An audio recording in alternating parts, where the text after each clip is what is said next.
Hey, fair warning, everything in this episode is going to result in spoilers for both the book and the movie Ready Player One.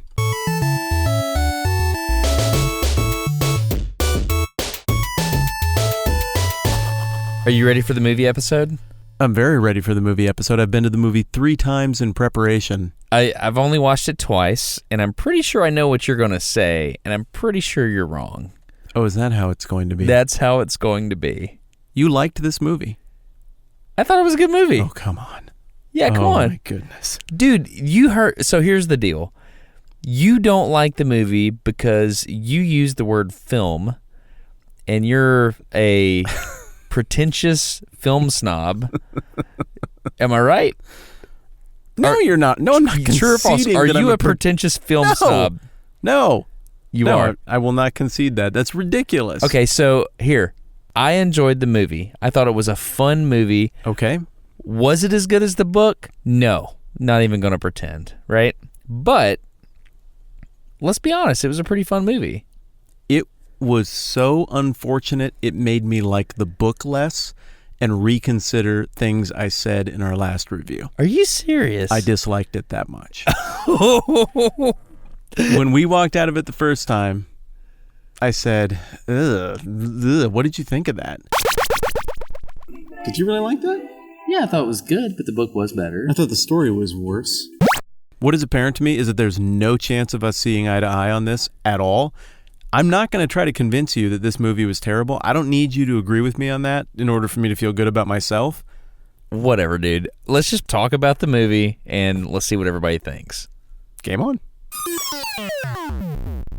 Okay, so seriously, you don't think there's any place in your small little shriveled up heart to enjoy this video, whatever, extravaganza / pop culture reference fiasco. There's no place for you to enjoy this. You just used the word fiasco in reference to a movie you're defending. Yeah, it's crazy. Fiasco is something that generally has a negative connotation. This was meant to be like over the top goofy. This was meant to be, and it was enjoyable. And it missed.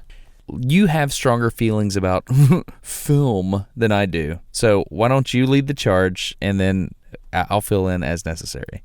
Cool. Yeah, and if you reach right over there to your computer, and do you see that dial that says smug? Take that up to 11 on your side, but leave it where it is on my side. Whatever. I think we got that set just right now. That's perfect. No, it's not film pretentiousness that makes me not like the movie. It wasn't magical. This is the kind of movie that's supposed to be magical and fun and filled with wonder, because that's kind of Steven Spielberg's brand. I just didn't feel like it delivered any of that. It was just a bunch of shoehorned references crammed together. And it was one of those things that makes me realize that each of the meanings of those individual stories that were referenced lightning fast, each of those meanings are really cool on their own, but you put them all together and you don't get more meaning, you get less meaning. You're talking about the stories being the pop culture references. Is that what you're talking about? Mm-hmm. So you're saying you get less when you throw it all together? That's exactly what I'm saying. Like when the Millennium Falcon gets referenced, and it's just a passing line. Right. There's nothing to that other than, hey, remember that? Well, it's like breaking the fourth wall, right? Because, well, it might be even like a fifth wall or something that doesn't exist. Because, yeah, I would say breaking the fifth wall, being the ceiling, right? Because it says, hey, we get the fact that you are external to all this entertainment stuff, and you get to reference it, just like we are in the movie. So I think it's different, because when you talk about the Millennium Falcon, you're not like, oh, look at this is what it can tow and blah, blah, blah. You're just referencing it. It was just, remember that? Hey, look at that. We got Blanca in there. He's in the back of one of those shots there from Street Fighter 2. Remember Street Fighter 2? It all happened so fast, it didn't mean anything. And so all these things that I kind of cared about, it was weird to see them on screen and to not have any emotional connection to them whatsoever, other than, yep, I've seen that somewhere else. How is it different than the book, though? The book took more time to spell it out, and the cultural references mattered more. They were part of this elaborate set of puzzles where you felt like you needed to listen to every single detail And even then, you might not be paying close enough attention, or the details might not even be in the book for you to get it, but it was all part of the puzzle. Whereas here, it was just like, hey, there's that one character from Overwatch from last year. Yeah. So Overwatch paid some money to get in here. I will. Yeah, I did think that. Like when I saw, how many times did you see a Doritos bag in this movie? Ooh. The old school Doritos bag. Did you see it? That's a good question. You didn't see it? It's weird to see that many Doritos. It was at least 4. And no marijuana. So the Doritos bags were placed, obviously. Minecraft was placed in a way that made me think that it was maybe, they paid to have that stuff inserted. But I saw that clip from Spielberg that said everything they asked of everyone, people were cool with it. So why didn't they ask for more? Well, my question is, why didn't they have Rush songs in this? That's a great question. I mean, there were no Rush songs in the entire movie. The soundtrack was amazing, though. We can agree on that. Yeah. If you're going to sit there and pretend like you did not love this soundtrack... You're pointing at me. I watched this movie twice. Yeah, I watched the movie twice with you. You loved it. The soundtrack was fun. Again, though, when you have an entire universe of cultural references to draw from, there's always well, why those 6 songs? This is horse crap kabuki theater. You like this movie more. Yes, it is. You like this movie more than that. 40% of the time you can read somebody's mind. Okay, whatever. Let's just get into it if you're going to be this way. First of all, when I saw the Oasis, it was very different than I anticipated, right? By the way, before he jumps into the Oasis, he's on the Infinideck 360 treadmill, which I have a video coming out on that. It's literally the same device, It's right? the exact same device that I was on, and I recognized it from your yet unreleased video. The editing that you've seen me do in the background. Yeah. So the deal is, having walked on that device and then seen how Wade uses it in the movie, I'm like, I know things about that literally nobody else can relate to. The Infinideck made sense to me. Yeah. When I saw that in use, it made sense. When I saw the Sixer rigs, that made sense. Sorrento's rig made no sense to me. No, it didn't. The hamster ball? How does he sit in that thing and move around? It doesn't make any sense. What's he doing? It looked very comfortable, though, didn't it? Yeah, it really did. Yeah. It's great. But also, how did the sling rigs work in H's truck? Where they're all suspended and they spin around and that's never tangled up? How does that engineer that for me? Yeah, so it was supposed to represent a cheaper rig. One of the basic things you need to do with a virtual reality kit like that is you have to figure out exactly where all of the appendages are, right? And so there's a few different ways to do that. You can use positional tracking with optics. That's what the HTC Vive does. Or you can use, deterministic methods, meaning you have things touching you, like an armature or something like that touches you and you can figure out where it's at. Now, the error in the movie is they had just like one string coming from the ceiling going to a hand, but in order to triangulate the position of the hand, you need 2 strings, at least, right? I'm going to say right and act like I get it. But the truth is, I don't get it. It's 2045. We just have to assume that it's... Well, actually, was this 2045 or was it later? Whatever. We just have to assume... Wade was born in 2027. 2045 it said right. Columbus, Ohio, 2045. So I'm just going to assume in the book, everything just happened in a chronological order over the course of several years, right? Right. In the movie, it seemed like everything happened in a matter of a few months, if that. Yep. It was very fast. Yeah. So it's very different in that case. But anyway, in 2045, let's just assume they have a way to detect positions of hands and feet with some type of magnetic sensor. Oh, we're going with magnets. Okay, cool. Yep, fine. Well, that's how in the Haptic glove video I made, the guys at Haptics talked about, well, it's a combination of optics and magnetic location tracking. I don't. I'll defer. Okay. But simple stuff like when Samantha is in the IOI, whatever it's called, loyalty center. Who I thought was a great choice for casting. I agree, and we're going to get there and talk about why in a minute. Okay, go ahead. But we're still on the physics of it. Okay. She's in there, and she spins around repeatedly when they tap into her headset. She's like, what, guys, what? She's connected to 4 cables. Destin, do you think in the future there'll be cables that when you wrap them around you, they don't really wrap around you? So when I was actually on the Infinideck, that was an issue because I had a headset coming from the ceiling and I walked in a 360 circle and it wrapped around my neck. And I was like, oh, well, don't want to hang myself. That'll kill a man. Yeah, exactly. Yeah. So that was actually an issue. There are ways around that. You can drop it from the ceiling and then, have the slack pulled out of the line so that, it spins with you. But it was more the things like when Artemis was doing like diving rolls in the battle scene at the end. That's the kind of thing that I was trying to figure out how she did that. None of that makes any sense to me. It doesn't. And then when you're driving by and you see all the kids in the street in the big, completely unnecessary "why is this battle even happening" battle, which I loved it, which was terrible. Come on. It was fun that people were like running along the streets and everybody was in on this fight. That was fun. That was fun. Yeah. Ish. What wasn't fun and what took me out of it, and this is where I get frustrated with weird movie making, is, okay, the Ninja Turtle guys are like flipping around and kicking and they're just there on a sidewalk. How on earth can they know whether or not they're kicking somebody right in the face? When you're in a crowded place, somebody's doing a giant Leonardo big roundhouse face kick kind of move. It looks cool in the Oasis, but there are people standing right there. Well, let me ask you this. How do you keep from kicking people in the face? How do you play first? Oh, you're saying how do they interface with the real world? With the real world. That's my biggest gripe with the physics of it.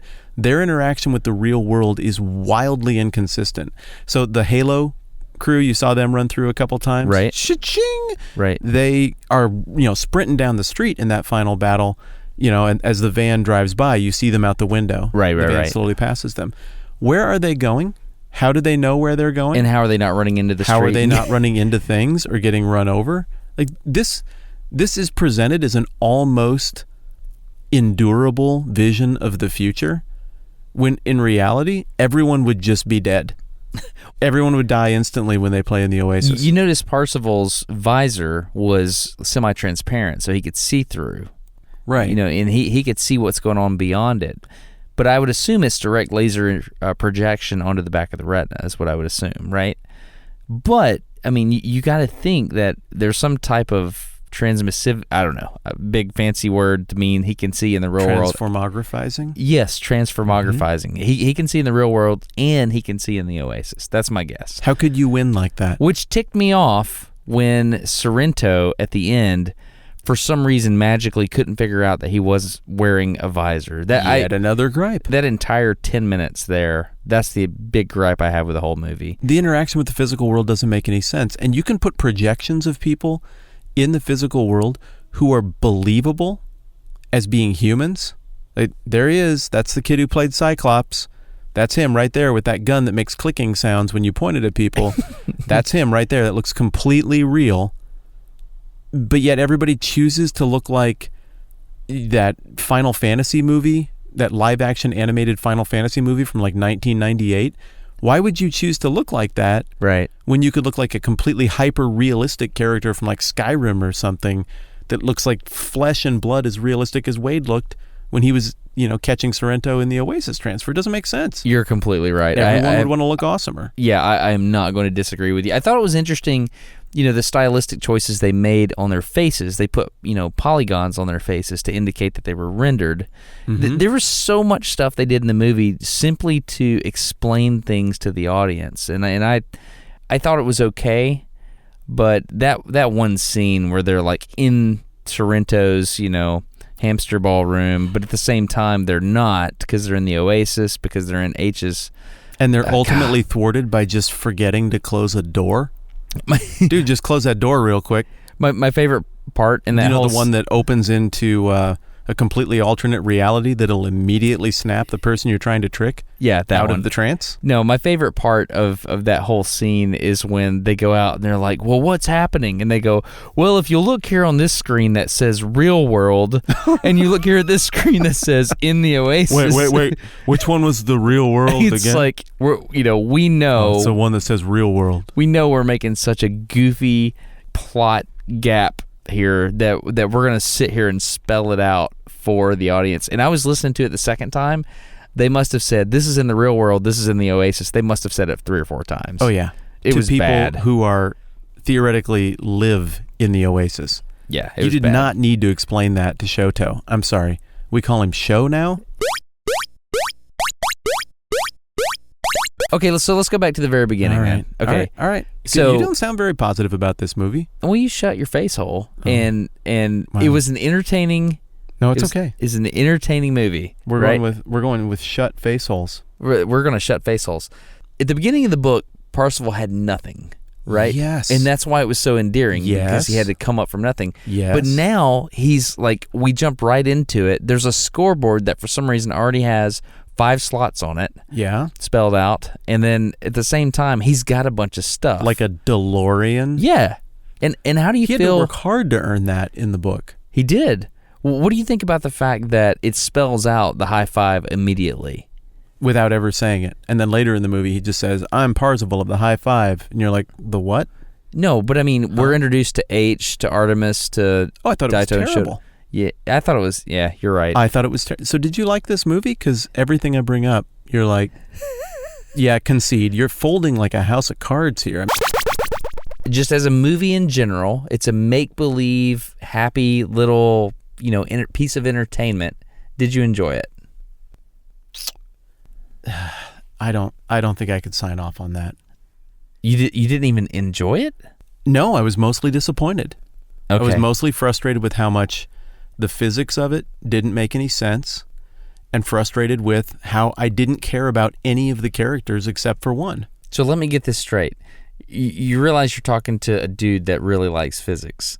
Yes. You're telling me you were hung up on the physics. Wow, ironic you would use the expression hung up, like in what would happen if you had a whole bunch of cables wrapped around you and you were spinning in circles. Dude, we're talking about a futuristic virtual world where kids try to find an Easter egg in video game planet world life. Right, so then lean into that storyline and make it about that instead of shoehorning in every single cultural reference that you possibly can. That in the book, it didn't feel like it was about that.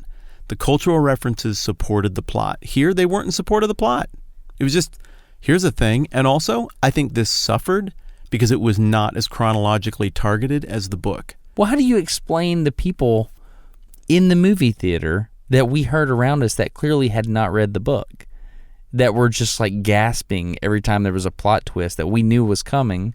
Oh, I would explain it like this. Some people like things I don't. There's some science behind that. Okay. I've gathered a ton of empirical evidence on this issue. Have you really? Mm-hmm. Mm-hmm. Yeah. I'm probably one of those people. Okay. No, can we play the little clip of the lady we talked to after the movie? they were tickled. They were delighted by it. Sure. Yeah, Yeah. we can run that. Did you like it? I loved it. I liked the one-liners. Yeah, I know. Now I know where Chucky came from. Because somebody said that to me and I was like, where'd that come from? Did you read the now book? I know. Did you guys read the book? No. What did you think about the movie? Huh? I thought it was good. Pretty fun. Oh, yeah? Really good. It was fun. Yeah, I read the book. Oh, I don't know. They each have their own thing. How was the Oh, plot really? for you? Did it all make sense? Having not read the book? I think so. Yeah? Uh-huh. Sweet. Yeah. But what did you think about the quarter, when he gave him the quarter? Oh, I thought that was cool. I had no idea. Is that you guys who yelled? Huh?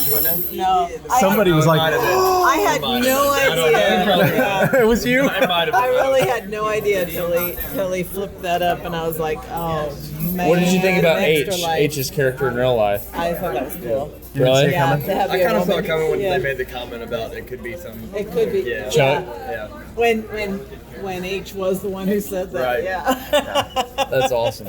Very yeah, cool. that was pretty cool. You guys have a great night. Thanks, you too. That's awesome. Thanks, guys. Okay, so they were happy with it. They I got no enjoyed it. problem with that. The one guy did burst out in the middle. What? Oh, an extra life. Yeah, I know. I know. He goes, oh, man. You know? Yeah, he was invested. And we saw it twice together. Right. First time there was no investment from the room, though. Well, I think everybody that was there on opening night read the book. So they were all grossed out and disappointed. Probably. What worked about the book didn't translate. You're right. Why did you like the book? I like the book because I became emotionally invested in the characters and their motivations, and I wanted them to succeed because of their purity of heart or whatever. By the way, because they used cleverness and cunning and character and traits I admire and want to develop in myself to conquer all odds that were stacked against them, which is how good hero stories work. That's right. Did the movie do that? No, it didn't. So you did not like this film? No, I did like it. I thought it was entertaining. I can't be entertained by something that whiffs on that most basic level of how storytelling works. If I don't care about the protagonist, your movie failed. Did you care about Wade Watts in the movie? Forget the book. Did you care about the Cyclops kid in this movie? Yes. Why? Because I have a soul. Oh, well, that's great. Well, tell me about the things that your soul observed in him that were admirable qualities that you remember. Tell me about some of the great lines he said, or why he's better than you and you aspire to be like him. Tell me how he overcame odds, and I'll tell you why you're wrong. Okay, sounds good. I think it's easier for me to start with what he had to overcome. Okay, let's hear about that. Which was Sorrento. Okay. Right? Oh, and you're about to get me to a place where I am going to compliment the movie. Continue. Yeah, the bad guy was way better in the movie than the book. All right, let's just do it now. Way better. Way better. And still not a great bad guy. I thought he was pretty good. I like Ben Mendelsohn. Is that his name? Did you ever watch Bloodlines on Netflix? No. He plays the character named Danny, and I could not believe how effective. I'd never seen him in anything before. He killed it. Oh, maybe a bad choice of words. He killed it in that show on Netflix, and that's what earned him the spot in Rogue One as bad guy Death Star designer. Oh, man. He was, wasn't he? Uh-huh. Oh, I didn't even draw the connection there. Yeah. No, he's a great actor. God, I like that he talks a little weird. Yeah. Give me my rig. That was my favorite part. Prepare my rig. Yeah. I'm not drunk. Yeah. IROC was great. Oh. IROC okay, was my favorite character in the whole movie. We're gonna all of these things deserve serious attention. But I feel like you're gonna weasel off the hook on my question. I think about what's why happening Wade here is is you're horrible. starting to agree with me, and so I'm you're not. trying to I'm not. divert. You know what? What? You're mistaking my just general fondness and affinity for you as a friend Yeah? for agreement. Okay. Don't do that. So the question is, what did I like about Wade? Yeah. Why is he a good protagonist that you felt invested in the movie, not the book? He came from a broken home. Okay. In fact, he didn't even have parents, right? He lived with his aunt, Mm-hmm. Okay. who has all these bad guys that she lives with. I mean, so he doesn't have anything. Some rough luck. Her husband, by the way, or her boyfriend, Rick, is that his name? I don't know. He was in the VVitch. What is that? The VVitch. Oh my goodness. What? You don't like scary movies. No, I you? don't do horror movies. Oh, it's worth your time. I don't know if it's a horror movie. It's like a New England witch. Do you recognize all these actors and actresses? I like this stuff. You like film is the problem. He was in Game of Thrones too. Oh, was he And really? he's good. Yeah. Okay, whatever. So he had to overcome a broken home. Yes. And so that endeared me to him. Okay. Yeah. And so they tried to, you knew they were going to try to blow the stacks up. One thing I didn't like about when the slaughter bots came in and put the charges on the stacks to blow it up. Right. The first charge that was placed in that sequence was on a handrail that was not a structural member of the stacks. I shouldn't notice that, and even I noticed that. Did you really? Yeah. Okay. He actually cared about Halliday, and he cared about, he would always go back Didn't care so much about his aunt or Rick or all the other people who lived in the stacks, because as soon as he woke up from getting chloroformed, he was like, it's so beautiful out here. Like, let's say your whole neighborhood got exploded. Like, one of the things that you would think is, man, everybody I loved just died, especially that nice lady at the bottom that had the silly jokes. who didn't even get a name in this movie. Right. Yeah, that would Oh, no, cross my she had a mind, name. and I'd be sad for a while. I forgot it, but he said, hey, Mrs. whatever her name was. I guess I missed it 3 times. So, okay, but he's sad because of relationships, but he doesn't care about people when they get blown up. He feels no emotion. I really like the part where he said, yeah, I keep thinking about that thing that Artemis said. Probably because she's hot. There were a few punching You didn't lines like that? Yeah, I'm saying that worked. That was funny. Yeah, so I like it's like a second skin for your body, a skin that kicks. That sounded like an Idiocracy ad. Yeah, the ad in the background, that was pretty funny. So I could relate to Wade because I've been hopelessly in love with my wife before. I see what you're doing. Yeah. And she's not going to listen to this. Honey, if you do listen to this, tell me the code word cupcake. We'll light a fuse here and see how long it takes her to actually listen to the episode. You just expose that to the entire internet. Yeah, but let's see what she says. Well, I look forward to all the people who send you messages that involve the trigger word cupcake. It's right. So you couldn't relate to Wade in that? Yeah, who hasn't experienced that? Why does that make him heroic? He's not a hero. He's an anti-hero. How's he an anti-hero? Whatever. I feel like you're just saying words. You're asking me what made me connect with Wade. And you're telling me he likes girls. He came from a broken home. And things weren't right at home. He doesn't have a lot of stuff. Okay. Yeah. So he's normal. Yeah, he's the underdog. He's like most people. Yeah. Okay. Okay, go. Yeah, that's my answer to your question. All right, so that made you deeply care about his fate and success. Yeah, it did. See, it didn't work for me at all, and here are the reasons why. Well, he doesn't care about the contest at some point. He's like, hey, I don't care. I just care about you, Artemis. And so he cared about her. He didn't really care about the egg or anything like that. He didn't do anything. What do you mean? All the good stuff his friends figured out, and the challenge that he did figure out would have been solved within 15 minutes of the introduction to the contest. Like, you kidding me? Like, here, everybody just gets for free to sign up to go to this race. You just got to find a way. You know who would have solved that? Who? My 7-year-old son who can't drive forward in Mario Kart. Oh, okay. Like, just go the wrong way in a racing game? Are you kidding me? Like I get turned around in racing games. Okay. I guess I would have won. You're not making any sense. I'm making a ton of sense. You sounded smarter when you were talking about, like, themes and stuff. So he solved the first riddle, right, in a way that any idiot would have eventually solved, and a child would have solved almost immediately. The second riddle, he didn't solve at all. Artemis did. Right. The third riddle, he didn't solve at all. That redheaded girl, who I thought was a really fun character on the IOI research team. She was fun. Like, she solved it and figured it out. The only thing that he really got down, the only thing that in any way endeared him to me, was that he understood the heart of the maker of the Oasis. And at the end, when there was that one big moment, he had the sense to be like, hey, wait a minute. Now this is a metaphor for something. And I know the way your brain and your heart works so well that I'm not going to make this mistake. I didn't really understand what the mistake was. I had to watch it 3 times to even really wrap my brain around that. And even now, I don't really get that last test. My understanding was Halliday had Ogg sign over his shares, yes, but I don't really know why. I don't either. Well, okay, yeah.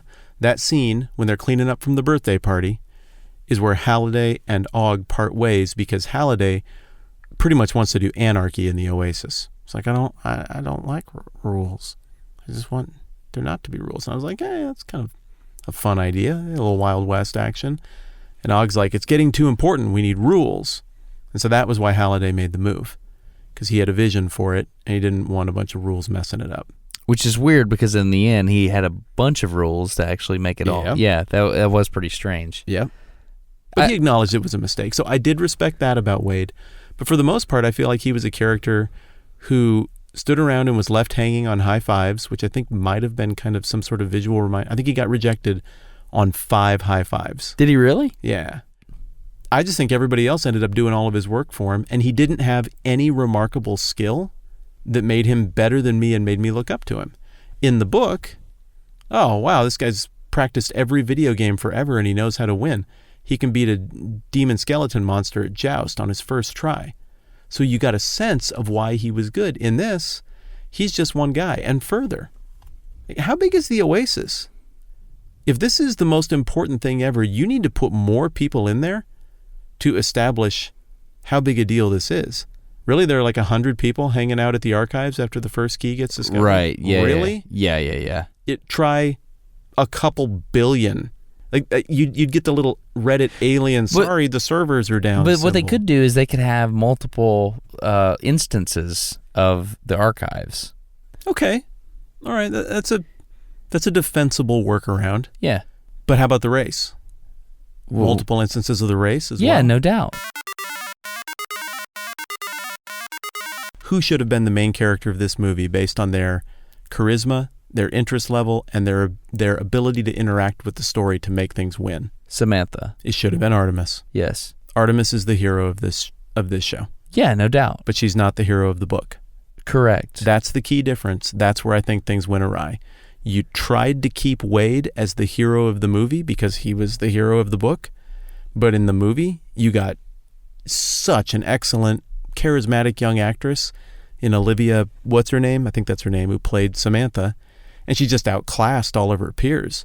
The other 4 members of the High Five weren't even in the same zip code of Samantha in terms of energy and charisma and lovability and backstory. I cared about her.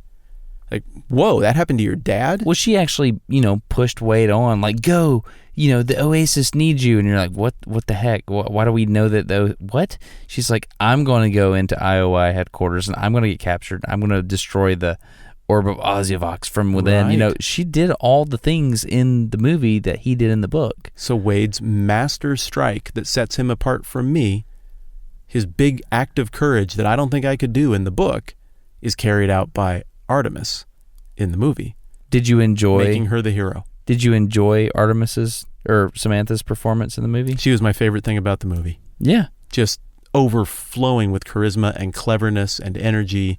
She made it work. Yeah, she did. Yeah. Okay. Let's take a quick break and then let me run back, and I've just got a huge punch list of stuff I want to go through with you. Break it is. This episode of No Dumb Questions is brought to you by HelloFresh, which is a meal kit delivery service that shops, plans, and delivers step-by-step recipes and pre-measured ingredients so you can just cook, eat, and enjoy. That is all true. My family loves HelloFresh. I know you feel the same way. Here are some of the reasons that we love HelloFresh. Destin, go. Well, there's a selection. You get to go online and pick out which meals you want sent to your house. It's really cool. You can get 3 different types. You can get the classic, the veggie, and the family. It's great. I recommend going to the website and just checking it out. Matt, what do you guys like? I like the act of cooking things that I also enjoy eating that I've never cooked before. Since we just started doing the HelloFresh thing, I've had the opportunity to cook food that has taught me things about how cooking works and about different ingredients, and it is broadening my horizons and causing me to enjoy the art of preparing things for people I love. Destin, what else do you like about HelloFresh? Well, it's really good. It tastes... Even like in the food hole sense? It tastes really, really good. And when you get the ingredients, you look at it and you're like, oh, what am I going to do with this, little thing of soy sauce or whatever it is? And then you follow the instructions and it ends up tasting like something you'd get at a super fancy restaurant. Mm-hmm. Like, how did I just make a reduction? What even is a reduction? I don't know, but I just did it. I like it. It makes me feel like I'm doing really cool stuff and it's not a chore. Yeah, not a chore. I agree. Yeah. Okay, I got one more. What? I don't like going to the grocery store because when I go, I feel like I can never properly navigate the whole place, and it's a bumbling, horrible mess that takes forever. And I usually just end up coming home with Twinkies. Yeah, and junk English food, muffins. right? Yeah, exactly. So I don't know I don't think in terms of if I gather these 15 carefully selected ingredients from around the grocery store, I'll make magic. you know But what I need? HelloFresh does. You know what I need? Ginger root and soy. No, Yeah. that's just not how it goes. But then when it shows up at your house in the bag, you open it up, you read the instructions, and poof, all of a sudden you feel like a chef. Yes. I dig it. And that's the cool thing about subscribing is then it just happens. You manage your account, you get the meals you want, you get pushed to the degree that you want into new and different cool stuff, and you don't have to figure out the grocery store. It is the easier option of the two. All right, here's the deal. If you want to do this for your own house, I completely recommend it. Agreed. You get $30 off your first week of HelloFresh. Go to HelloFresh.com and enter NDQ. It is completely worth it for so many reasons. Yeah, this is one of those things that everybody who's gotten back to us on it has agreed that was worth their time, that was worth the effort. Thanks to HelloFresh for partnering with us and supporting the program. Thanks to everybody who has enjoyed HelloFresh using that NDQ promo code. And thanks to everybody who's going to go and check it out now. You're really going to dig it. I appreciate the people that actually make the meals and then they'll tweet us and CC HelloFresh on the tweet so that they get to see that, oh, people that actually, listen to No Dumb Questions are using it. Obviously, everybody's happy. I don't know.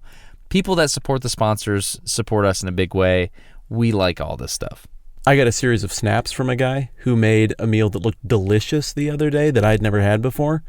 And I went and looked it up, and we're going to get that meal as soon as we get home. Which one was it? Do you remember? I don't, but it's in my queue or whatever you call it on my account. So when we reactivate when we get home, we're doing it just because this guy showed me the process of figuring out how to cook it. Is your favorite meal still the steak and sass? Still the steak and sass. It's awesome. Anyway, HelloFresh.com and enter NDQ at checkout. That'll get $30 off your first week.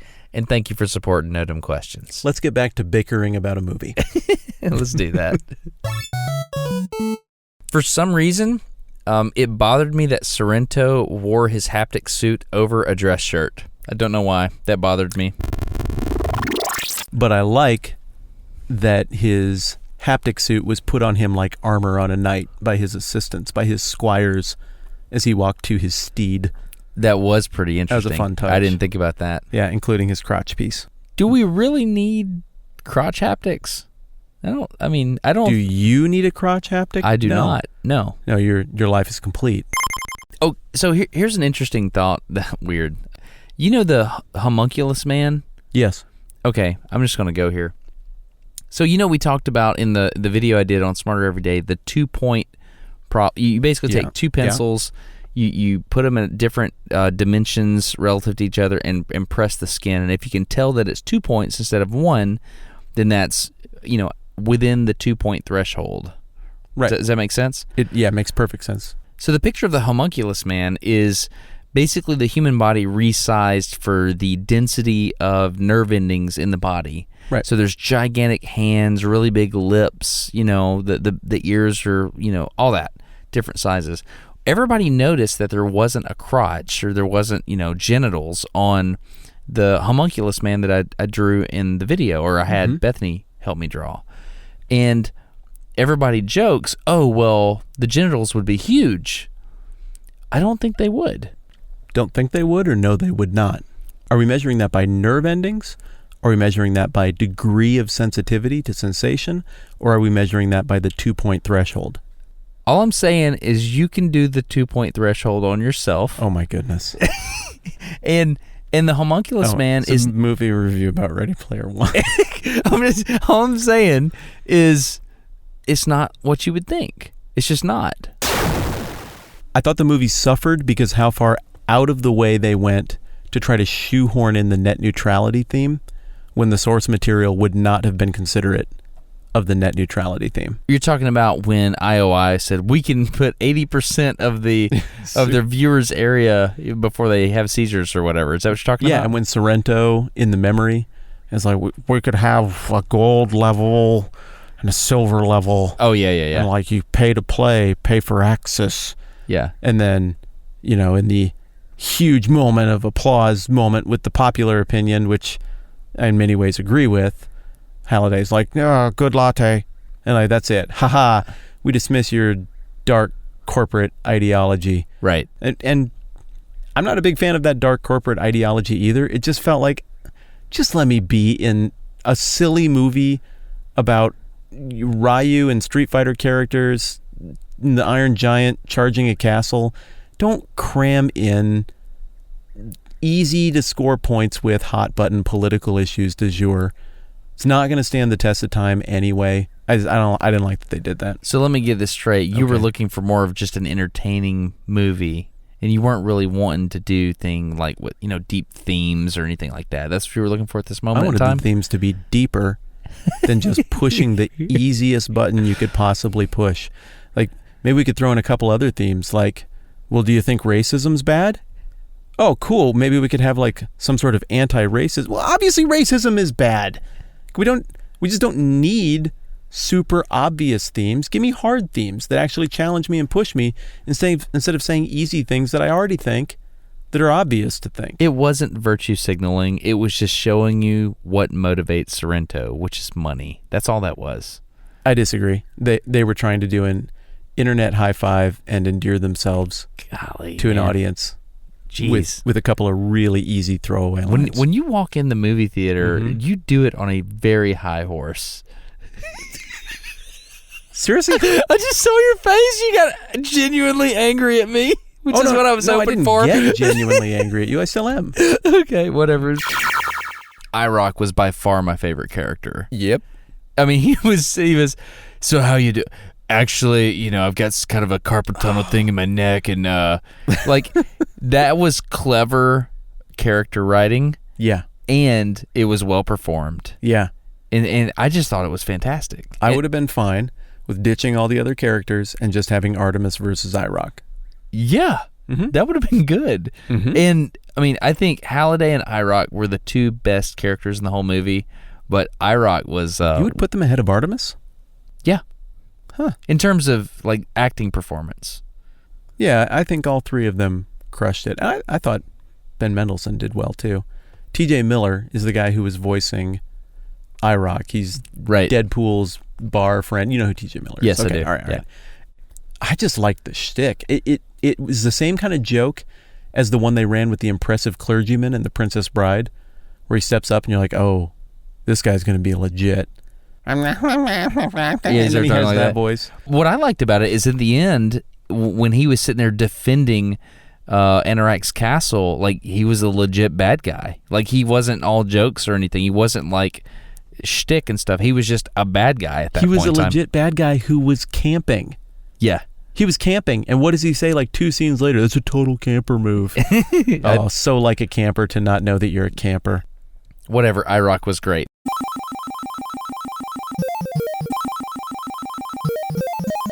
Favorite quote of the movie? Ooh. I'm gonna throw a weird one out there.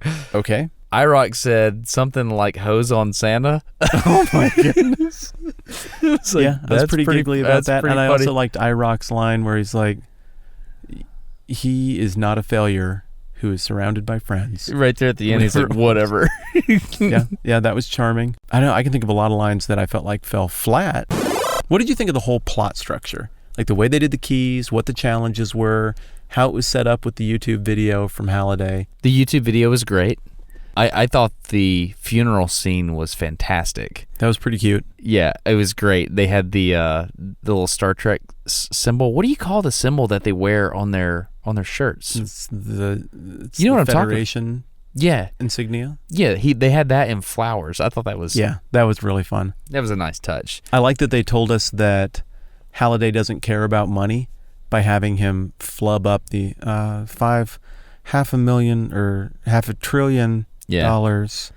That was a nice touch. I thought that was really good. Way better than having him have a speech about how much he doesn't care about money. Yeah. That was show me, don't tell me. That was good. That was really good. I thought the challenges were lame and easy. I thought the clues made no sense at all. Mm-mm. What the heck was the shining thing? I don't even know what that was about. That sequence was really fun. It was a fun sequence. One thing it made me think about is when H was going to the door and the blood came through the elevator. I haven't seen The Shining. I don't know what that's about. But it made H slip and fall, which made me think about the connection between H's rig and the real world, right? Mm-hmm. So, me too. What could happen to make you slip and fall on your VR rig? Yep. That's what I was thinking about. And then this water that pushes you around, or this blood that pushes you around, external forces on the body are a very, very difficult thing. It's one thing to sense the location of a body. It's quite another to affect change on that by trying to accelerate it in one direction or another. Your haptic suit can't do that. This movie made me feel like the Star Trek approach to having a holodeck where you go into a place and maybe the whole floor of a room moves around you or something is the only way you could pull this off. I no longer buy there could be an Oasis in that level of detail with like gloves and a hat. No. Doesn't work. No, but it was fun to think about. It was fun to imagine it could work when I read the book, and then to have that shattered by the show itself. As I've said already, I thought the first challenge was lame. The second challenge I thought was so ridiculously hard and unrelated. And the third challenge just suddenly got, I guess, solved because they held hands for a second. And then I was in there. What do you mean How did they solve the third challenge? Who solved it? When did it happen? Oh, you mean, how did they get to the gate? Yeah. Oh, I don't know how they got to the gate. See? Oh, that's like, an excellent here's point. An impenetrable riddle about a thing. It's a fortress or something. Well, they actually said that. They said, on top of this is when they got into H's van. And that's when the whole movie got weird for me. The moment they showed up and like H has a van, magically got a text from Artemis in that 3-second text that says, hey. And just happened to be in that neighborhood of Columbus, Ohio. Right. From the moment they got into H's van, they started cramming plot into everything. Mm-hmm. Like, that's the moment it got weird for me. So, like, from there until the moment when the Orb of Ozyvox was, like, dropped, that was, like, I could have done without that part of the movie. Was it way too easy to get that shield down? Yeah, it was. It was just cake. She just said a thing a couple times, and that was it. Yeah, it was way more fun to program Johnny Five to do it in the book. Yeah, that was pretty good. It was. And also, why did that battle happen? Why? Because they had a shield, and that's where the third gate was. I mean, you don't know that. Tell me that's everybody who cares about the Oasis that showed up? That's it? Yeah, I know. It was like a small battle, right? And also, how fast do you think people can just jack into the Oasis that you make your speech, which wasn't that good, and then have time to be disappointed? Well, my speech is done. Oh, nobody's here. Like, they have to load it, like put in a disc or something, put in the right cartridge, don't they? No. Like, you think they're just going to, like, appear? Like, give them a second. They have to teleport to Planet Doom, man. A lot of stuff happened on Planet Doom this time around. And what's up with Anorak's castle being, like, scary? No kidding. Yeah, why is there lava? Like that. Why is there evil lava under your castle? I have no idea. Okay. Evil iron giant consuming lava. Real quick, in Kira's obituary in 2034, she died of cancer. I just want to say I'm a little sad that we haven't fixed cancer by 2034. Just want to say that. Yeah, that's a bummer. But also there's that line at the beginning about in the time when we quit trying to solve problems and started figuring out how to escape them or whatever it was. Yeah. It's like, oh, that's our setup, which is the setup for every young adult book ever. Everything in the future will be terrible. Okay. I guess you're right. It might be good. Like, the future could be okay. Seems like everybody's really optimistic about the future. How many young adult novels have you read? Oh, well, let me see. Ready Player One. Cricket. Yeah. But I see all the movies, right? Like, I saw Maze Runner. Whatever. I don't know. Whatever. You're just saying things. I think they're all dark visions of the future. I think I could defend that. Okay, I got a question for you about just playing the video game. Have you ever played Call of Duty or anything like that? Totally. Yeah. Did you ever get shot? Yeah. How could you not get shot for 10 years in the Oasis? Like, on that planet at the beginning when we meet H and he's like just running around shooting people? Yeah. How would you not get shot? People are zeroing out left and right. You'd get shot. Well, here's a question, though. Like, if you were a high-level avatar, you have to start over at zero if you zero out, right? Right. But couldn't you come up with a fortress or a stronghold or something? Like, there had to be a clan where you could, like, give some of your money to, and so if you zero out, you instantly respawn as a newbie, and then you get all this stuff, right? Like in Zelda. I'm playing Zelda right now. I built a house. So like an internet insurance policy. I'm tracking. Okay, your house in Zelda, yeah? Yeah, I can go put weapons in the house, and if I ever lose weapons, I just go back to the house and get these things that I've stored up. I need to play more Zelda. Yeah, I do too. I really do. I just don't have time. Okay. Yeah, excellent point. One thing I want to talk about is spying in the Oasis. So IROC is spying on Artemis and Parzival in the Oasis by listening, and he's got some kind of spy device or whatever. Mm-hmm. And so that made me think about my use of the internet and people that are possibly monitoring my traffic without me knowing it. I don't know. That just made me think. I think that might go on. Obviously it does, but the question is, if there was this big open area, I don't know, like World of Warcraft, these MMOs, is there that sort of thing that happens where people can spy on other people, or I don't know. I don't know. And again, the actual mechanics of that, as best as I could tell, his ability to spy on other people happened when he put his fingers near his ear. That's how that worked. Also, I do that from time to time, and I don't hear anybody. I thought it was interesting that Parzival jumped into the Oasis and said, locate H. And he's like, oh, he's on Mount Doom. I just have to assume that H gave him permission to find him, that they were somehow linked. I just have to assume that. Yeah. Okay. I would think that would have to be the deal. Okay, cool. All right, I have a gripe. How did the Sixers get their name? Yeah, it's just numbers. Then why not call them the Niners? Yeah, that'd be way better. Or the Fours. Well, one thing I thought about was they all had to wear the exact same thing, except the people that were working off their debts. And that one still looked like Artemis, right? That avatar was Artemis, and she was wearing an orange jumpsuit like a prisoner. And so it was like slavery. But it still looked like her. Yeah, but the other thing is, why the heck do you need slavery in a world driven by software?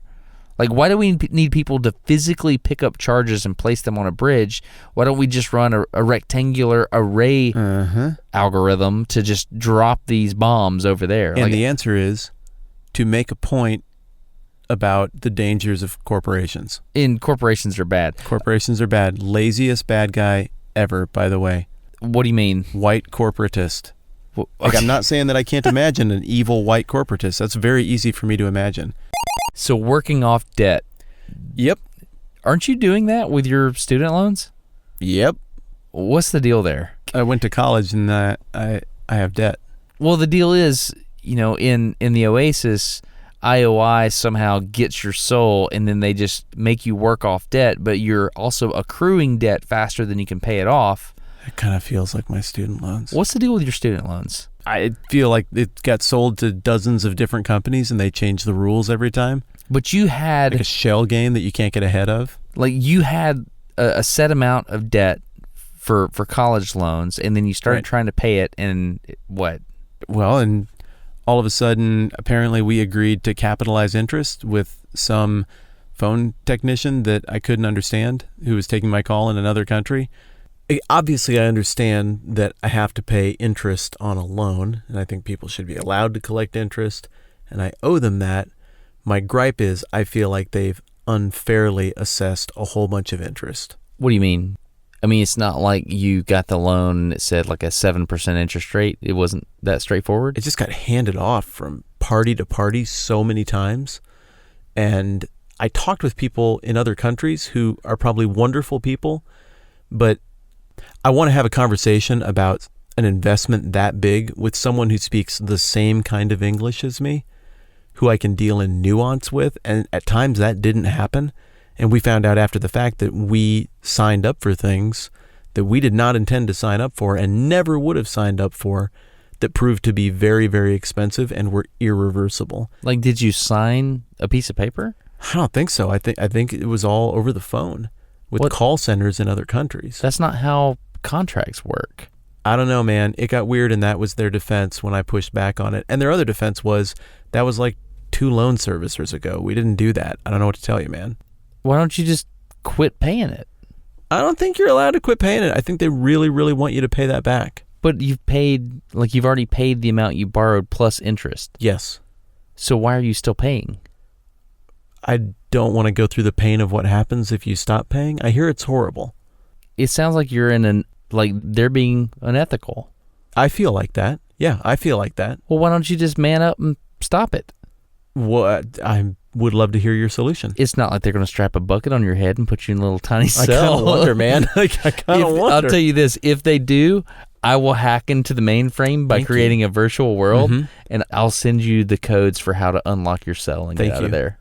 And when you point your fake gun, it'll make clicking noises? It will make clicking noises. Oh, that's how I know you care. I just make sure that you figure out what their password is, and then I can do everything once you tell me that. It's frustrating, man. I tell you what, the compounding and capitalizing interest thing, when you didn't mean to sign up for it, it makes it weird.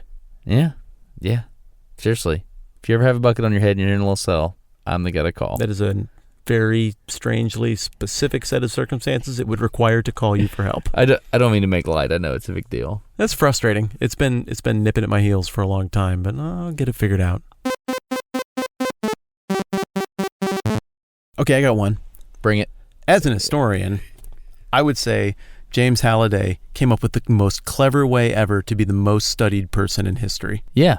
People would forever in that universe know more about him than any other human who ever lived, including Jesus, period. I thought it was interesting that he was able to save his moments, and that was something that was different from the book. You know, in the book, he had his childhood home, but he didn't have him acting out those moments. So I thought that was a good thing that was in the movie that wasn't in the book.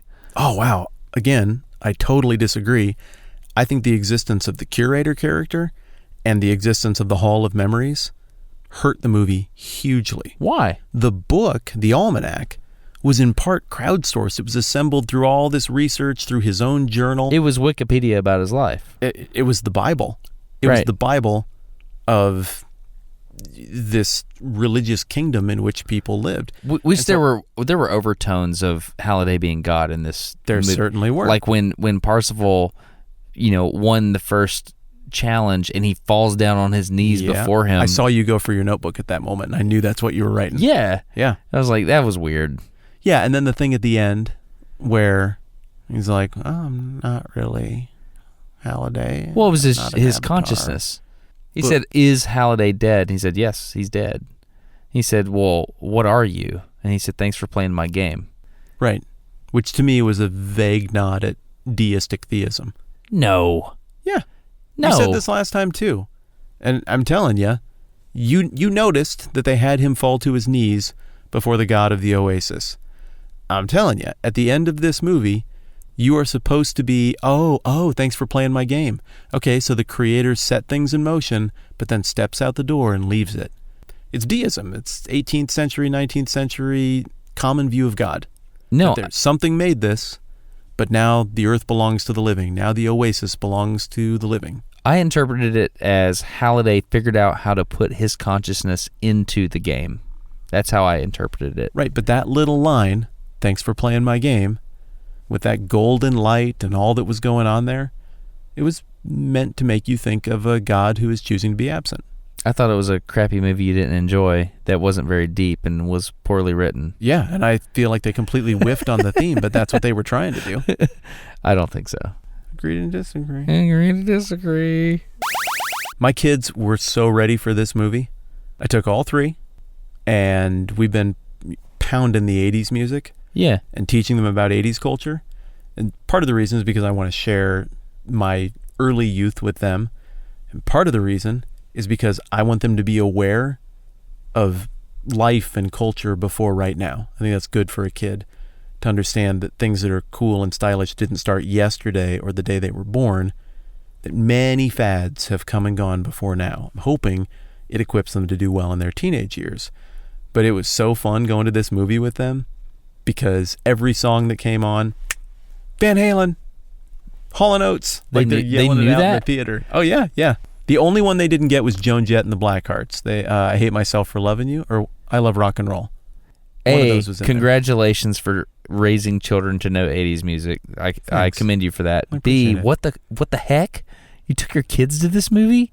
Yeah, they were fine. What? You want to know what we did during the Shining sequence? What?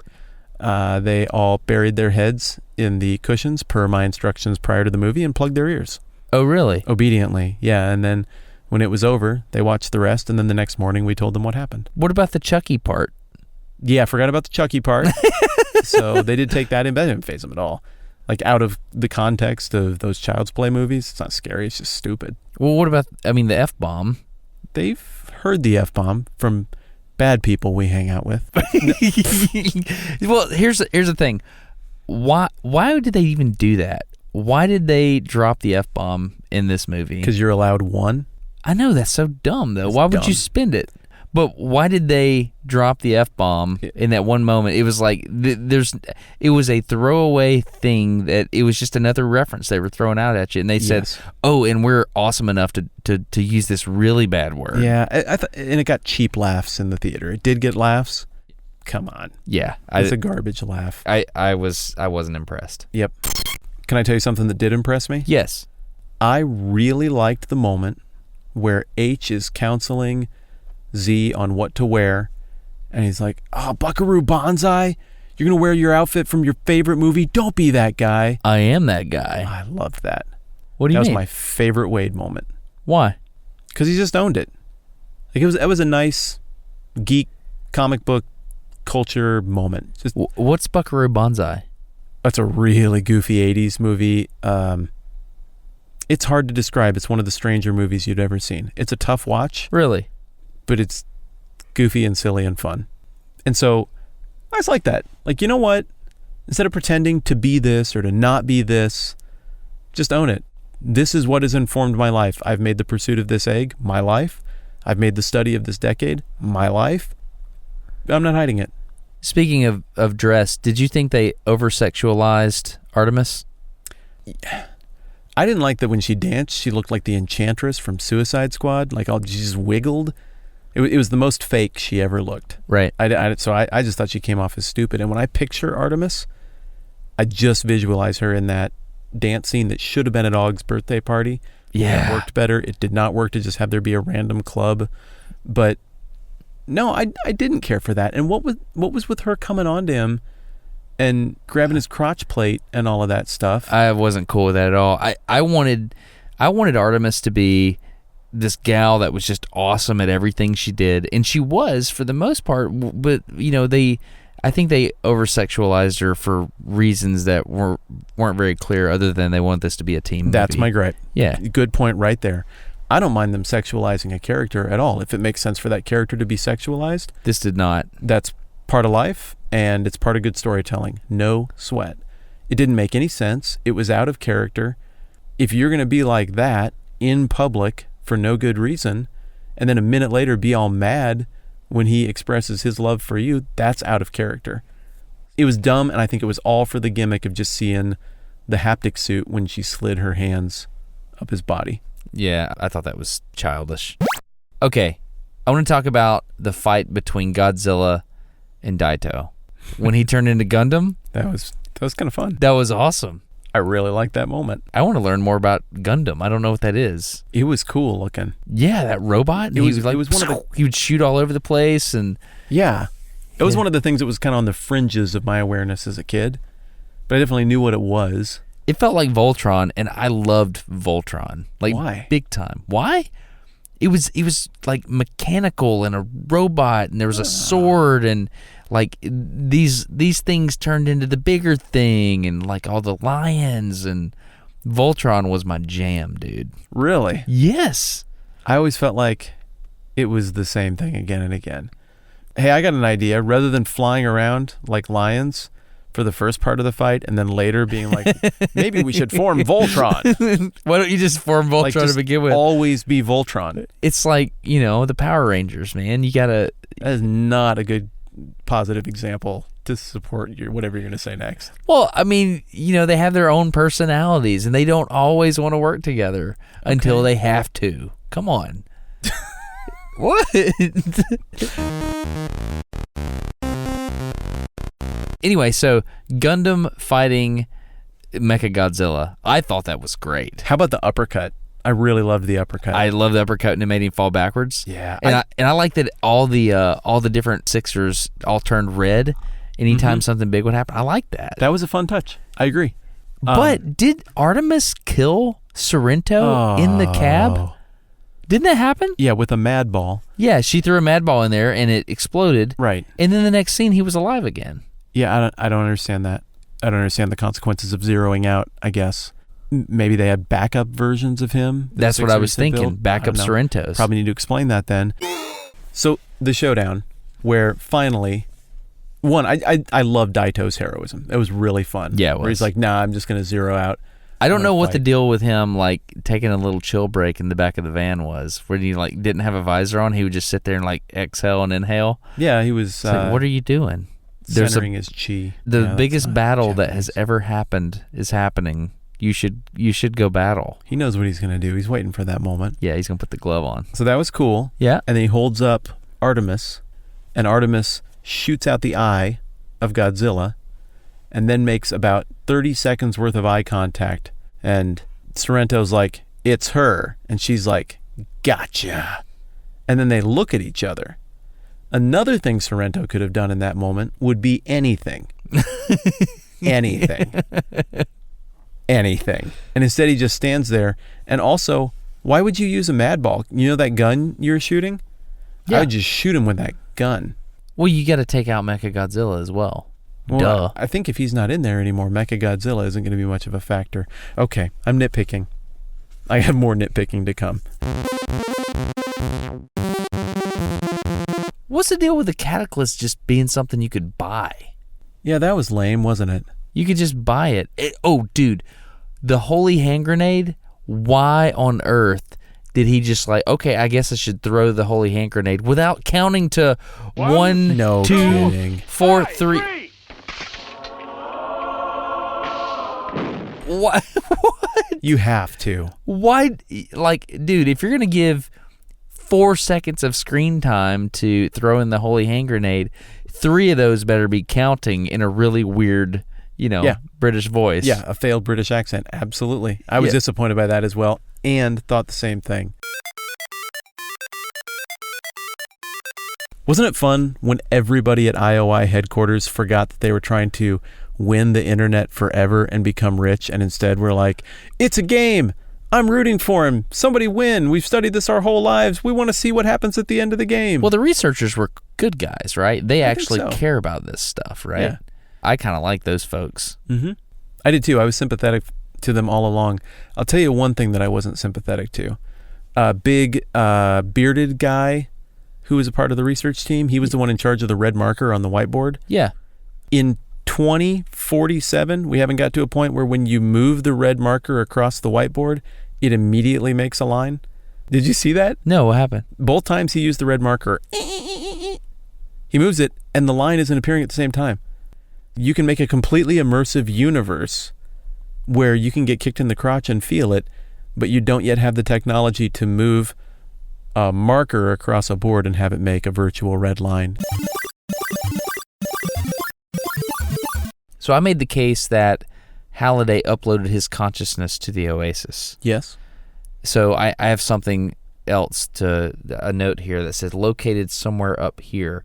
In the funeral scene where he's talking about where the keys are and where the egg is, he taps himself on the head and says, you could say it's located somewhere up in here. And he taps to his head. Right.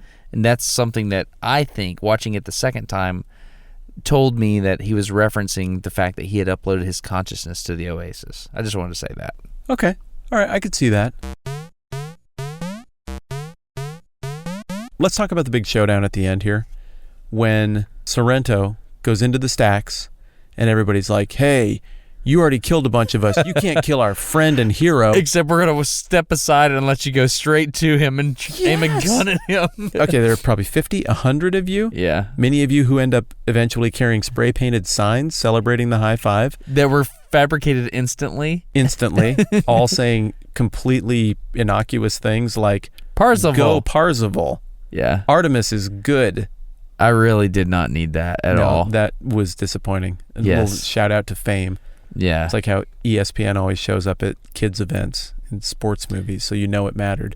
ESPN shows up at the University of Alabama for game day. And just because you never see him in your neck of the woods doesn't mean that's not important. Yeah, that's fair. Okay. All right, that's fair. Go ahead.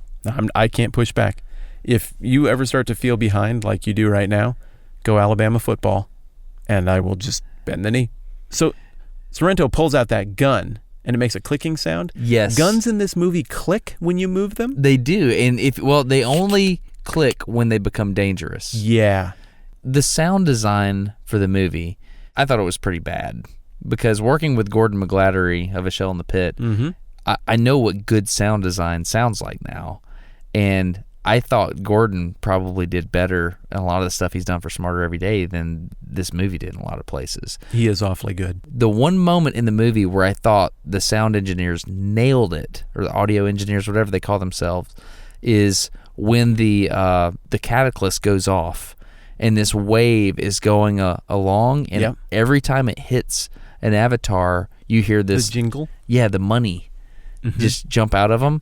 I thought that was... I was listening for it because they incorporated both the Doppler effect and a muffle from one side to the other. So they had stereo sound. You know what I mean? You know what? They incorporated... Never mind. I loved this movie.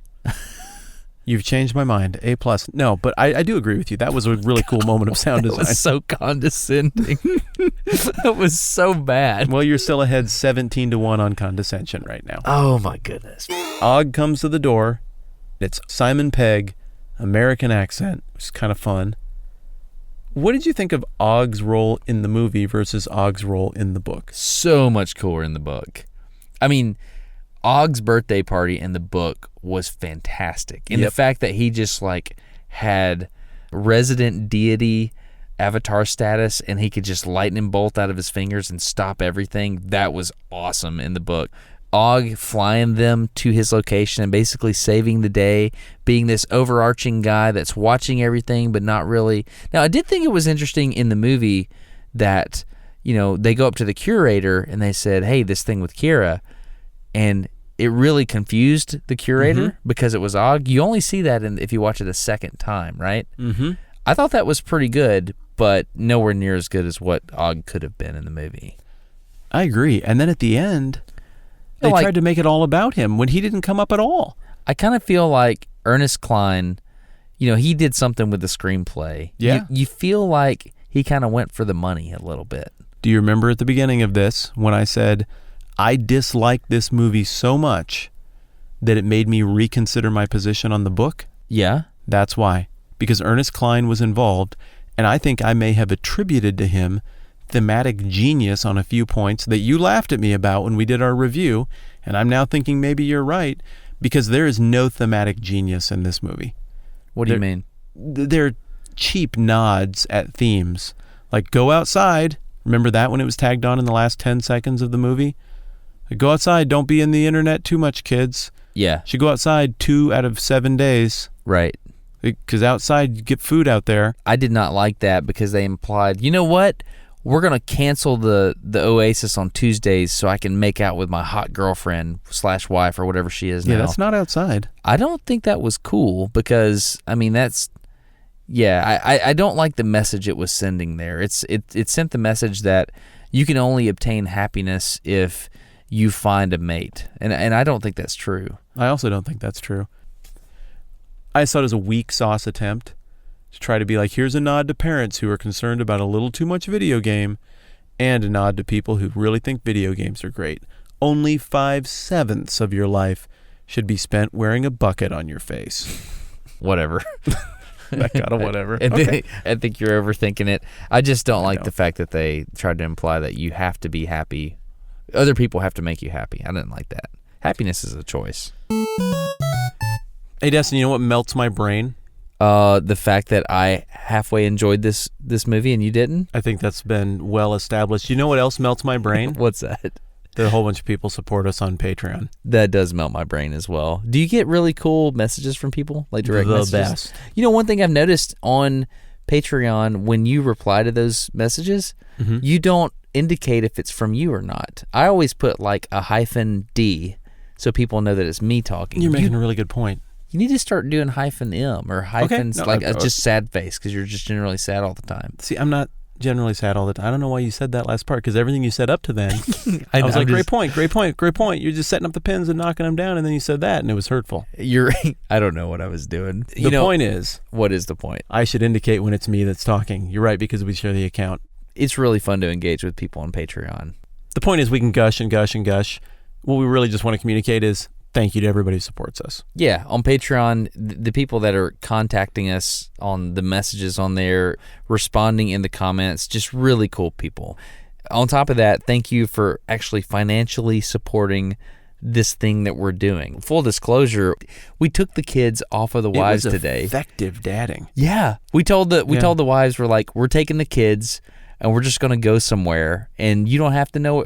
All you need to know is you need to come back to this place with your fingernails painted. Yes, and your kids will be returned intact, and all of those things happened. I would like to say thank you to the patrons. Agreed. For helping us take the kids to play laser tag and to go to the arcade, because they loved it. And that's great podcast fodder. They were well-mannered. They were well-mannered. The really fun thing was the way you invented a game to use trail mix to keep the kids silent as we drove there. Oh yeah, by converting raisins and nuts and sunflower I had seeds. a big tub of trail mix, and I said, okay, we're playing the silent monkey game, and everyone who is silent now gets a raisin, and which is worth one fun point, and it'll be converted to fun points later. We didn't tell them, which is slang for tokens. Your Patreon money was how we bought fun points, and then we converted it from the raisins that they had collected. It was a good exercise in dadding. Yes. And it's wonderful podcast fodder. Whatever, it was great. I would also like to say thank you to everyone who faithfully listens to the part of the show where we take a minute to say thank you to the patrons who isn't a patron. Yeah. Thanks for hanging with us anyway. They probably don't like that part, do they? I don't know. I think people are good sports. They understand we're going to go out of our way to say thank you. So we've said a lot of thank yous, and now we have more to fight about. Let's do that. Okay. When Parzival went and he was visiting the holodeck or whatever, he was in the chat.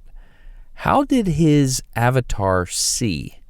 Because they were projecting his avatar into the room as a hologram, but he could see the password over on the hamster ball. Therefore, the hologram had input-output capability. Oh, yeah. You know what I mean? Just yet another problem that I had not thought of initially. All right, I got a question for you. In What? the movie, not the book, in the movie, why does the Oasis matter? Why defend it? Why fight for it? In Why the rally book? for it? In the movie. Because everybody likes it. And you can be whoever you want and you escape things. That was why in the movie. But why couldn't you do that somewhere else? Some other kind of game. Well, they didn't paint the apocalyptic world thing quite as much. They even had power in the stacks, which I didn't anticipate. I expected, to see him riding on the bike to power up his batteries so he could get on the Oasis. I expected to see that. That didn't happen. Earth seemed to be pretty cool in It was the still Oasis. okay. Yeah, it wasn't that bad. Yeah, and there was only a passing reference to Ludus. As they entered the Oasis, right? And by not talking about the education system on the Oasis, you lowered the importance of fighting for the Oasis. Like, this is where we all get our education. This is our education program, is right here. Well, we didn't get any look at that. We didn't really get a sense of the relationship between real world currency and Oasis money. So why does that? I mean, it just looked like a big silly place where people dress up like video game characters, not even really make their own avatars, but just dress up like video game characters and then go and play in places. I did It think didn't talk about the creativity. It didn't give you a big sense of the scope of it all. I did think it was interesting that the currency also had a physical aspect. Well, it was a virtual physical aspect. So you could grab it in the virtual world and put it into your account. Yeah, that was fun. I thought that was interesting. There was this haptic element to it. So when he gives the speech, what future of the Oasis is so threatened? Yeah, the speech was awful. They didn't do a great job of explaining the jeopardy that was at play. They didn't do a great job of that in the movie. It was great in the book, but in the movie, it just wasn't that. It felt pretty flat. If you don't come help me, then IOI is going to take control of our playground where we just play and do stuff in an open world. And then we'll have to build a different one. That's really all it felt like. Well, that's what it felt like to me, but, I'll go back and look at the faces of those people that were around us that watched the movie but hadn't read the book. They seemed perfectly pleased with it.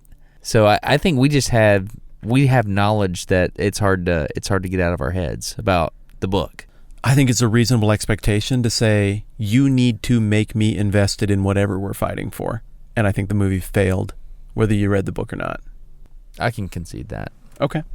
So you hated the movie? No, I did Okay, not hate the movie. I was just checking in. It was again good to see where entertainment. we're at. Okay.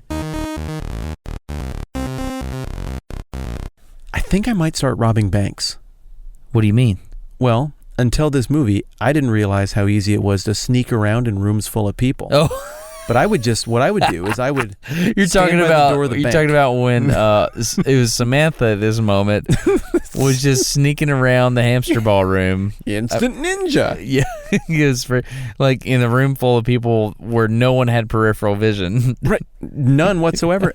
And so the first sneak kind of made sense because she glanced and was like, they're looking away. Clomp, clomp, clomp, clomp, clomp. Nobody heard that? Right. But the second sneak, she's hiding behind the couch. She can't see which way they're looking. She's hiding behind the hamster ball. Get it right. No, hamster ball for the first sneak. Oh, okay. Then she slid behind that couch. Oh, forgive me. Okay. And then she sneaks to the door. And just a wild gamble that they might not be looking at this, that 4 people will be looking the wrong way. I'm going to start robbing banks, man.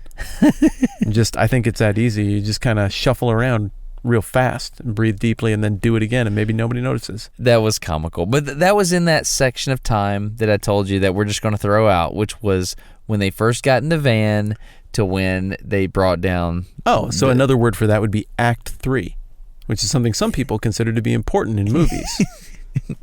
Yeah, you're right. Okay, Yeah. I was just checking. It was entertaining. It was entertaining, but the writing was unfortunate. Closing question. Bottom line, would you recommend someone go see this movie? It depends.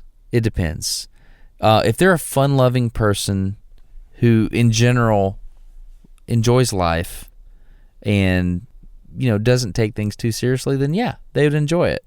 Which is why I think you don't enjoy it. Oh, no, you didn't need to round that out. I was already tracking with you. That was just fine. No, I think I'd recommend it to a lot of people in my family. Not really for young kids or anything like that. No. I mean, I don't think it teaches great stuff. I mean, it's just a fun, interesting CGI, thought-provoking exercise in what the future might be like. Fair enough. Yeah. I can respect that. Yeah. I can respect that. So, what grade do you give it? C minus, D plus. Really? I think probably a D plus. I think I'm gonna stick with my B plus. Okay. Yeah. I will give it a D plus for this reason. It just lacked magic.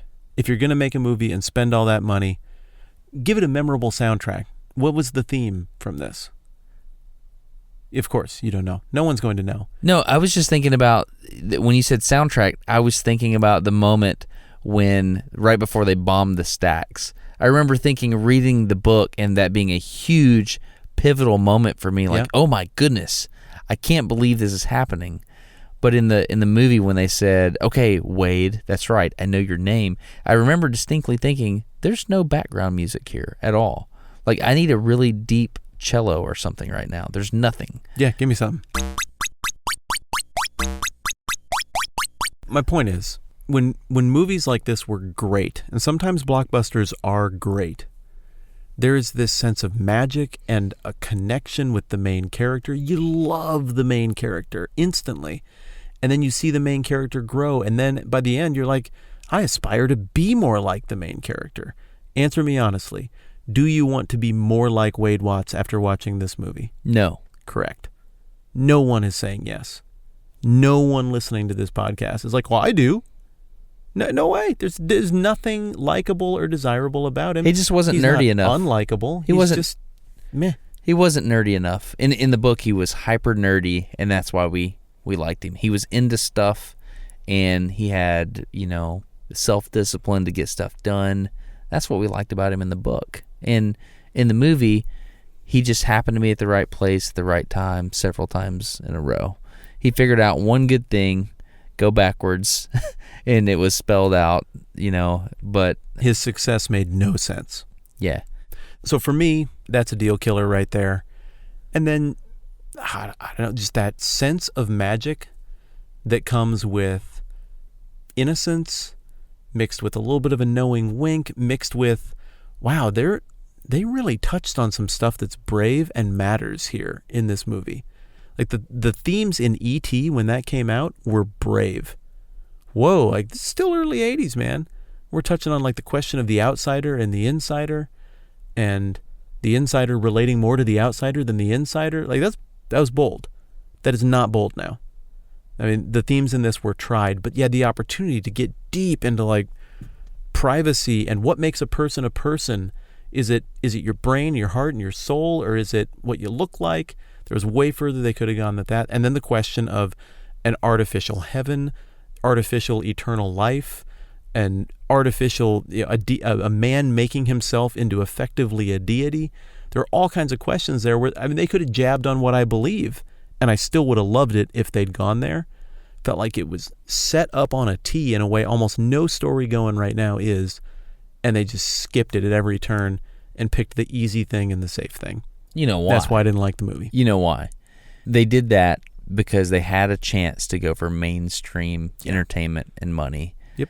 But I don't think it's fair to say I did not like this movie because of what it could have been. I don't think that's really fair. I think it's okay to say I didn't enjoy the movie. I don't think it's right to say I didn't enjoy the movie because I know it could have been better. I don't know. It doesn't seem fair to me. I think it is fair.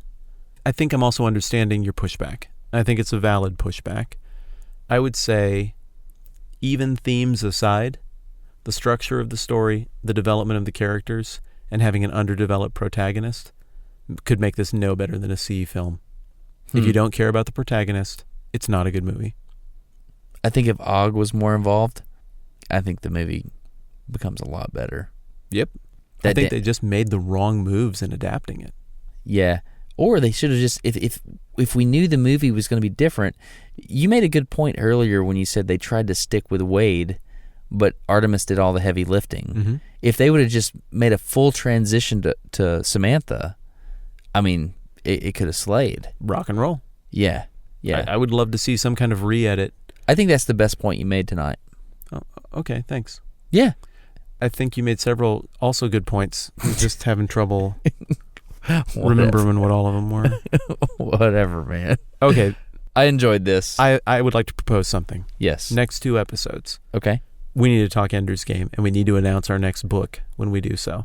Okay. I don't want to string people along like this last time. Let's get them cracking on the next book. And I think I'm up to pick, and I think I have one that I'd like to propose. I'll talk to you about it off air, Okay. and we'll see what you think. Okay. We'll come to an agreement. So I'd like our next episode to finally hit up Ender's Game. And then what if we pick a fun topic where you teach me some stuff and I teach you some stuff about the same thing like we did with Antikythera? Dude, Antikythera was probably my favorite. Yeah, let's do that. Okay. So people could send us suggestions, right? On things we could study up on together? Yes. Yeah, that'd be fun. Nice overlap between humanities and sciences. Yeah. Sweet. All right.